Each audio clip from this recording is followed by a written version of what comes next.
2018 Dodge Durango SRT. Hypo 3-row. SRT goes where it has never gone before, to the third row. SRT has been busy with SUVs first. It's dropping the 6-passenger Dodge Durango SRT on the Chicago show table like it was a 6-pound, saucy atop Lou Malnati's pie, and then FCA's GAFAST division is expected to unleash the Jeep Grand Cherokee Trackhawk at the New York Auto Show in April. If you don't like these, you probably don't like pizza, either. SRT essentially grafted the Grand Cherokee SRT's powertrain into this Durango. Motive force comes by way of the same pushrod 6.4-liter Hemi V-8, pumping out 475 horsepower at 6,000 RPMs and 470 lb-ft of torque at 4,300 RPMs. ZF's ubiquitous 8-speed automatic, along with a transfer case capable of varying the torque split between the front and rear axles, shuttles that output to all four wheels. Pirelli 295 45ths R20 all-season rubber is standard, but stickier Pirelli P Zero summer tires are optional.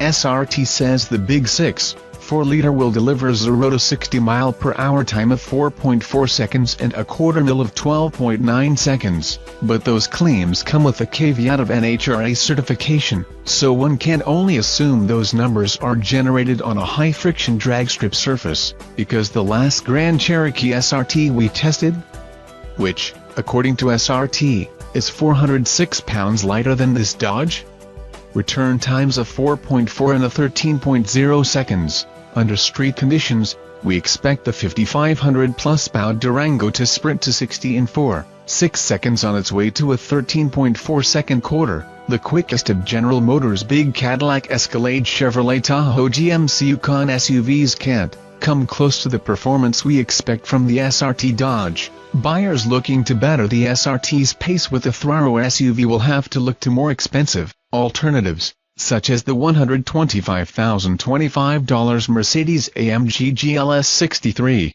Undercutting pricier competition has long been the SRT credo with its in-house hot rods, and that hasn't changed.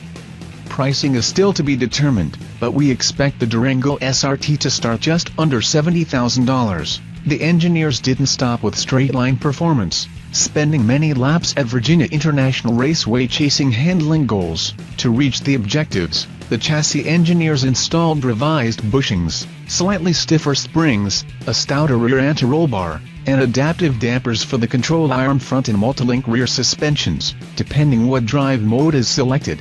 There are 8: Street, Sport, Track, Snow, Tow, Valet, Eco, and a customizable option. The dampers adjust their firmness, and the viscous clutch in the transfer case directs as much as 70% of available torque rearward. That number is in track mode. In snow and tow modes, the front-rear torque split is 50/50. The braking hardware is upgraded to 6-piston front and 4-piston rear calipers grabbing 15.0 and 13.8-inch slotted rotors. The 6.4-liter Hemi is tuned to match the Charger SRT 392's soundtrack. Call it throaty, menacing, or well-endowed?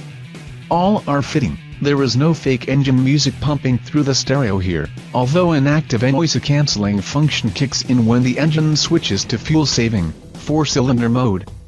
That's also active in tow mode, because the loads on the engine will be greater, creating a louder cabin that could potentially lead to driver fatigue on long hauls. The SRT will tow up to 8,600 pounds. A tastefully spruced-up cabin features heavily bolstered buckets for the first and second row passengers, who sit in front of one of the easiest OHS third rows on the market. The SRT is strictly a 6-seater, and an optional second-row console takes the space of a middle seating position. Low-gloss carbon fiber trim is available, and, for the first time, a hand-stitched leather dash is on the Durango options list. We expect it to be available on non-SRT 2018 Durangos too.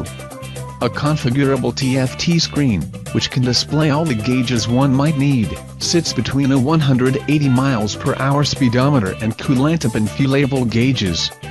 Fiat Chrysler's 8.4-inch Uconnect infotainment interface is standard. Exterior mods included a new hood complete with heat extractors and a cooling duct, a sporty front fascia with an Engineer intake above the driver's side fog lamp, subtle fender flares shadowing 20-inch wheels, a new rear fascia with dual 4.0-inch tailpipes and a vanity cover for the receiver hitch, and not a bit of bright trim. The main grille opening traces Charger-esque lines and carries a small SRT badge. It's a tastefully executed exterior package that looks good in both light and dark hues. The Durango SRT goes on sale in the fourth quarter of 2017, right about when you can expect us to snag one for testing and confirm just how quickly this 6-seater can eat up a $250,000